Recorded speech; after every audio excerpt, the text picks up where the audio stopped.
കഴിഞ്ഞ ദിവസം രേണുസുതി ബിഗ് ബോസിനകത്ത് കയറിയതിന് ശേഷം അവരുടെ ഫാമിലിയൊക്കെ പരിചയപ്പെടുത്തുന്ന രീതി ഒരു വീഡിയോ കാണിക്കും. ആ ഒരു വീഡിയോയിൽ വീട്ടിലുള്ളവരെ എല്ലാം പരിചയപ്പെടുത്തുവാണ്, ഓഡിയൻസിനെ പരിചയപ്പെടുത്തുവാണ്. ആദ്യമേ ആ ഒരു ഇളയ കുട്ടിയെ പരിചയപ്പെടുത്തുവാണ്. ഇതെൻ്റെ മോൻ, ഇളയ മോനാണ്, പേര് ഋതപ്പൻ എന്നാണ് എന്ന് പറഞ്ഞിട്ട് അടുത്ത് കിച്ചു ആണ് അപ്പുറത്തിരിക്കുന്നത്. കിച്ചുവിനെ കാണിച്ചിട്ട് ഇവൻ്റെ പേര് കിച്ചു എന്നാണ്, നിങ്ങൾക്ക് അറിയാമല്ലോ എന്നാണ് പറയുന്നത്. അതിനുശേഷം അപ്പുറത്തിരുന്ന് അച്ഛനെ പരിചയപ്പെടുത്തുന്നു, അമ്മയെ പരിചയപ്പെടുത്തുന്നു, അങ്ങനെ പരിചയപ്പെടുത്തുകയാണ് ചെയ്തത്.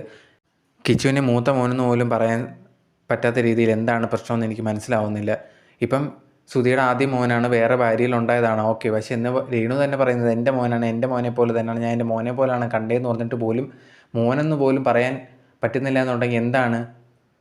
ആ ഒരു സമയത്ത് നിങ്ങൾ കേൾക്കണമായിരുന്നു, ഇത് കിച്ചുവാണ്, നിങ്ങൾക്ക് എല്ലാവർക്കും അറിയാമല്ലോ, എന്തറിയാമല്ലോ എന്ന് പരിചയപ്പെടുത്തുക. ഇളയ മോനെ പരിചയപ്പെടുത്തുന്നത് ഇളയ മോനാണ്, ഋതപ്പനാണ് എന്ന് പറഞ്ഞ് മോനെന്ന് പറയുകയും ചെയ്തിട്ടുണ്ട്.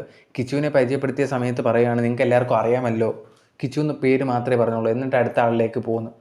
ഇങ്ങനെയാണോ രേണുസുതി? സ്നേഹമുണ്ട്, ഞങ്ങളെല്ലാം നല്ല സ്നേഹത്തിലാണ്, ഒരു കുഴപ്പമൊന്നുമില്ല, എൻ്റെ മോനെ പോലെയാണെന്ന് പറഞ്ഞിട്ട് കാണിക്കുന്ന ഇങ്ങനത്തുള്ള കാര്യങ്ങളാണോ എന്ന് എനിക്ക് മനസ്സിലാവുന്നില്ല. അപ്പം തന്നെ മനസ്സിലാവുന്നുണ്ട് കിച്ചിനോട് അവർക്ക് ഒരു സ്നേഹം പോലും ഒന്നുമില്ല. ഈ കേൾക്കുന്ന കാര്യങ്ങളെല്ലാം സത്യമാണ് എന്നുള്ളൊരു കാര്യം അവർക്ക് അവരുടെ മോനോട് മാത്രമേ ഉള്ളൂ. കിച്ചുവിനോട് ഒരു സ്നേഹമില്ല. അതുകൊണ്ട് തന്നെയാണ് കിച്ചു ഇപ്പം കൊല്ലത്ത് പോയി താമസിക്കുന്നത്.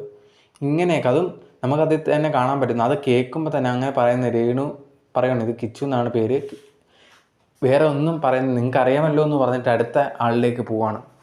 രേണു ആ ചെയ്ത് ഒരിക്കലും ശരിയായിട്ടുള്ളൊരു കാര്യമല്ല. അത് കാണുന്ന സമയത്ത് തന്നെ എല്ലാവർക്കും ഭയങ്കരമായിട്ടുള്ള ഒരു വിഷമമാണെന്ന് തോന്നുന്നു. മോനാണ്, സ്വന്തം മോനായിരിക്കത്തില്ല, പക്ഷേ മൂത്ത മോനെ പോലെ ആണെന്ന് പറഞ്ഞുകൊണ്ട് കിടക്കുന്ന ഈ രേണു തന്നെ മോനാണെന്ന് പറയാൻ എന്താ മടി?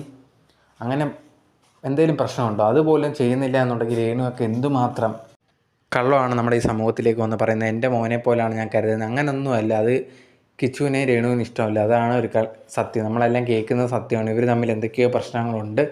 ഇത് കറക്റ്റായിട്ടുള്ളൊരു കാര്യമാണ്. അത് ഇന്നലെ തന്നെ നമുക്ക് മനസ്സിലാവാൻ സാധിക്കുന്നുള്ളതാണ്.